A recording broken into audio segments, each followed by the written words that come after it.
Recent reports from the conflict zone in Eastern Europe paint a picture of ongoing tensions and claims of both advances and setbacks for the involved parties. Specifically, the area of Kursk Oblast has become a focal point of contested information, with claims made by the highest levels of the Russian government being openly questioned by both independent observers and Ukrainian officials. Russian President Vladimir Putin recently made a statement suggesting that Russian forces had successfully encircled a significant number of Ukrainian troops within the borders of Kursk Oblast. This claim, however, has been met with skepticism and direct contradiction from various sources.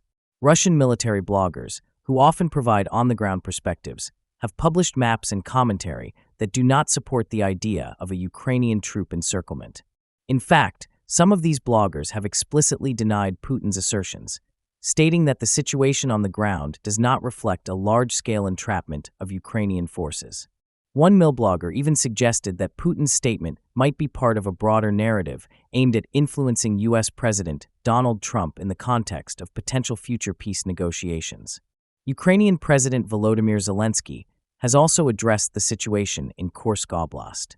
He acknowledged that Russian forces are actively attempting to encircle Ukrainian troops in the area, but he firmly stated that no such encirclement has been achieved.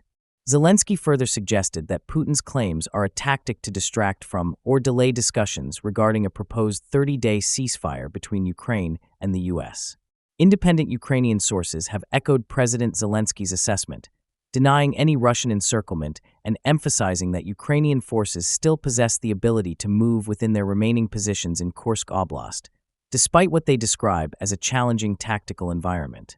The Institute for the Study of War, an independent think tank, has also weighed in on the situation.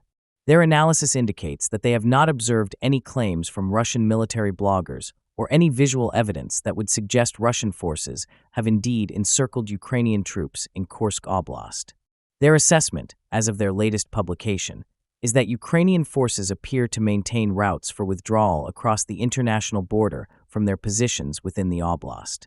While the claims of a major encirclement remain unsubstantiated, the sources do indicate that Russian forces have continued to conduct offensive operations within Kursk Oblast. These operations appear to be aimed at pushing Ukrainian forces out of the area entirely, though as of the latest reports, they have not yet been completely successful. Geolocated footage from March 12th shows that Russian forces have recently made advances in the vicinity of western Basivka, which is located northeast of Sumy city in Sumy Oblast, a region adjacent to Kursk. The Russian Ministry of Defense and other Russian sources claimed on March 15th that their forces had managed to seize control of two settlements, Zaylashenka, situated immediately west of Sudza, and Rubinshkina, located further west of Sudza. However, the Institute for the Study of War has stated that they have not yet seen sufficient evidence to independently confirm that Russian forces have gained full control over these entire settlements. Adding to the picture of ongoing clashes, Russian military bloggers have also reported that Russian forces have seized Gogolevka, a town west of Sudza, and are currently in the process of clearing Gaevo, which lies to the south of Sudza. At the same time, these same bloggers have indicated that Ukrainian forces are still holding positions near the settlements of Oleshnya and Gornal, both of which are located southwest of Sudza. Reports suggest that Russian forces have continued their attacks in the areas around Rubinshkina, Gogolevka, and Gaevo. Specific Russian units have been identified as participating in these operations, including elements of the Russian 11th Airborne Brigade near Gogolevka and elements of the 810th Naval Infantry Brigade of the Black Sea Fleet and the 177th Naval Infantry Regiment of the Caspian Flotilla reportedly operating near Gaevo. In a separate development, Ukrainian Special Operations Forces have announced the successful destruction of a Russian radar system known as UDOS-TM. This radar station was reportedly capable of tracking Ukrainian aircraft, missiles, and unmanned aerial vehicles, commonly known as drones or UAVs, within a radius of 360 kilometers. According to the Ukrainian Special Operations Forces, this tracking could be done in real time. The unit responsible for the destruction was identified as the Medoid Strike UAV Tactical Group, part of the Ballista unit. The destroyed UDOS-TM radar system is said to have played a critical role in providing essential information to Russian air defense forces. It was capable of monitoring aerial objects at altitudes of up to 20 kilometers. The Ukrainian forces claim that the elimination of this radar significantly weakens the Russian military's control over the airspace in the area and will complicate the operations of their air defense systems. The Special Operations Forces emphasized that the precision, coordination, and modern technologies employed by their forces are key to the effective elimination of what they refer to as occupiers. Furthermore, recent reports from the General Staff of the Armed Forces of Ukraine, as cited by a Ukrainian news outlet, indicate that intense fighting continues in the Kursk region. Over the past day, there were reportedly 19 combat engagements in the area.